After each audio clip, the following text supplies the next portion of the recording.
Welcome to the labor market policies lecture of the gender economics course, which is a course that introduces the participants to the feminist economics. And this lecture series is prepared for the Middle East Technical University Northern Cyprus campus.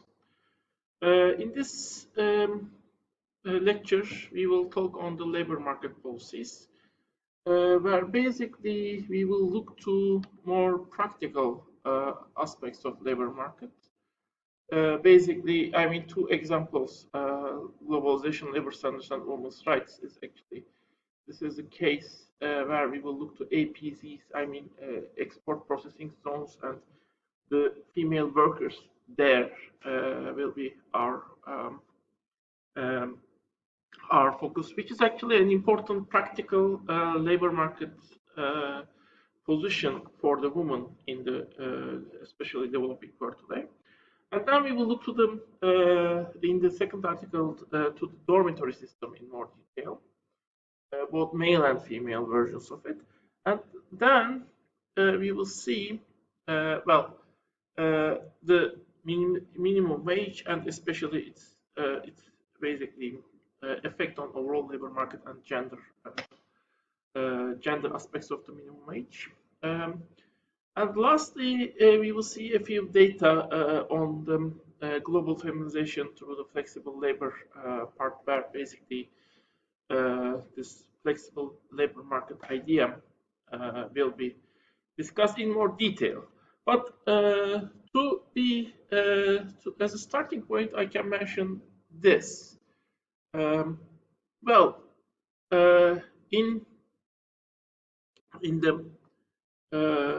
the previous parts, we have seen actually that aspect, that transformation of the labor market. But let me repeat it. Starting with 1970s and it has speed up with 1960s, labor market has become more flexible in neoclassical sense. This means different regulations like standard working time, job tenure, being employed by the same company for very long time, union influence in jobs, and other aspects like, for example, minimum wage also got weaker and weaker. I mean, all of these aspects, which are kind of putting certain standards in the labor market and meant to, usually put in place with growing labor power, labor organization in the late 19th and early 20th century, they are removed away, basically. And in many ways, labor market is, we might say, has become a more insecure place where you don't work for a long time. I mean, after a month, after 2 years, 3 years, you might need to look a certain new job. Your working time is not fixed, which might basically mean that you might even not know how many hours you will work at the beginning of the week. Basically, you are not able to organize, which gives more bargaining power to your boss, so basically the employer. And all of these things, as I said, had made in many ways the labor market insecure.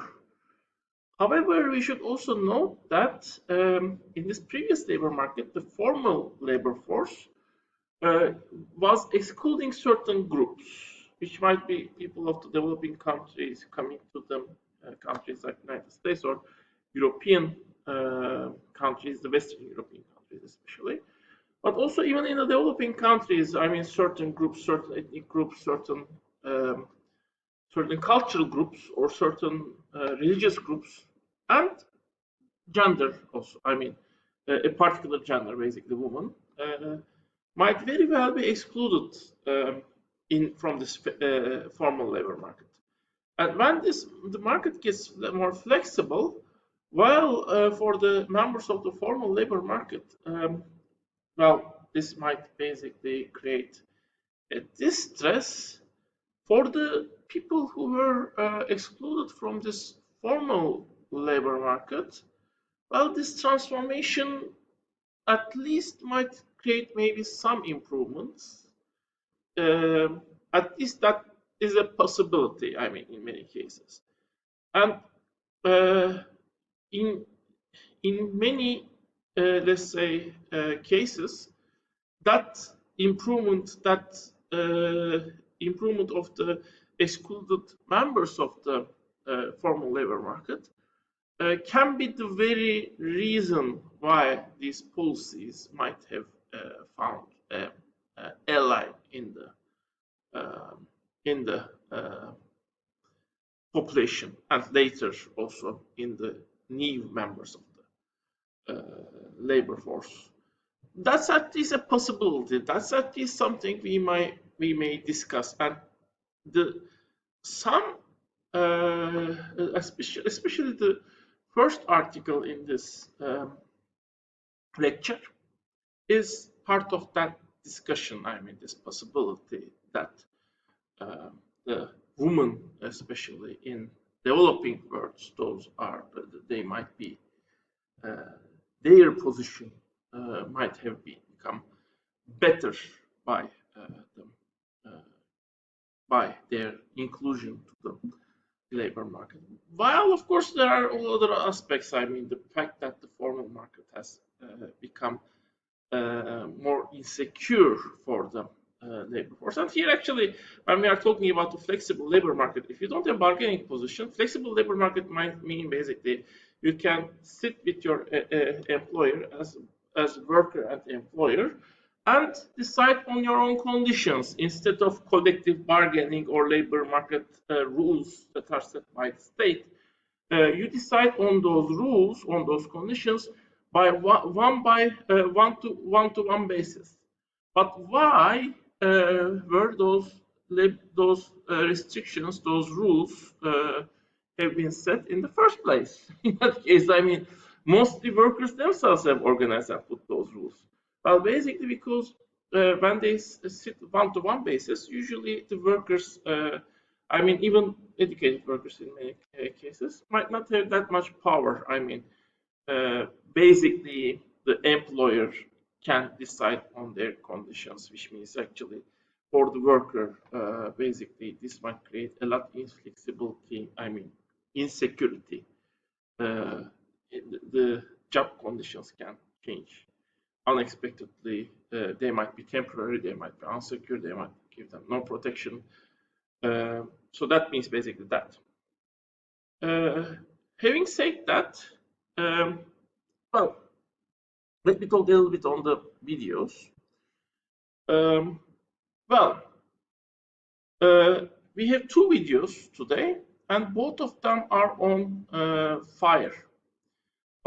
One fire is at the turn of the century in New York City, Triangle, which is called Triangle Fire, which is one of the most significant events in the United States history, and that's actually very much well. There are several ones, but that's one of the stepping stones. I mean, important events which kind of had initiated the labor market, I mean, labor place, working place regulations, fire safety regulations, or the general regulations, basically. So in that sense, it was an important fire, which brings about regulations to the workplace. Well, the second video is on a similar fire that in recent years have happened in the Bangladesh. And basically, the comparison of two events is interesting, actually, both in terms of them. Well, how the second fire will have impact exactly in the developing countries is maybe yet to be seen, although it certainly drew attention to the problems in them. developing the working conditions of women in the developing world. But the first case was basically, I mean, um, well, you might also, through the fires, compare the conditions of the women that are working in the turn of the century in New York City. Who, by the way, I mean, they got to those workplaces, but who actually were very easily drawn back from the workplace in the 20th century, because though they were got to the workplace, they did not necessarily get the rights in the family and the workplace yet. So, in that sense, I mean, their effect, their influence in the overall labor movement was relatively more limited at the time, and maybe the same is true for the women in developing countries today. So the comparison of the workforce, the woman, female workforce in the turn of century developed countries, today's developed countries, and in the developing world, in current world, is something you might want to do after watching these videos. Anyway, so I have already mentioned to you the articles. So I can start with the first article, which is the author of the article is Kaber. I think she's Bangladeshi woman. Even though female workers at EPZs face several problems, still EPZs are increasing the economic options as well as quality of life of women within the workplaces there. And here you can see actually export processing zones. Well, here you might basically draw a contrast. You can see an EPZ, entrance of an EPZ here, and basically when you enter to the EPZs, export processing zones are basically the places where the typical regulations of the labor market don't work. They are special zones, which might be tax-free, but in many cases also certain labor market protections and regulations are also not applicable there. So when you enter, actually you are leaving the protection of your country. So actually the effect of EPZs on overall employment is a big question, basically. However, as you will see in this lecture, basically for the women who enter to the EPZs, maybe they are exiting the overall society where those protections combined with the overall gender relations might be suppressing the woman and basically restrict their economic opportunities. So passing these boundaries actually ironically going to a place where their overall economic rights are limited because of the social structure combined with this those economic rights at the other side of the border, the outside of EPZs, their economic opportunities might be increasing when they enter to the EPZs, and that's an interesting thing to point out. So there are two different views on EPZs. Well, one idea is the race to bottom idea.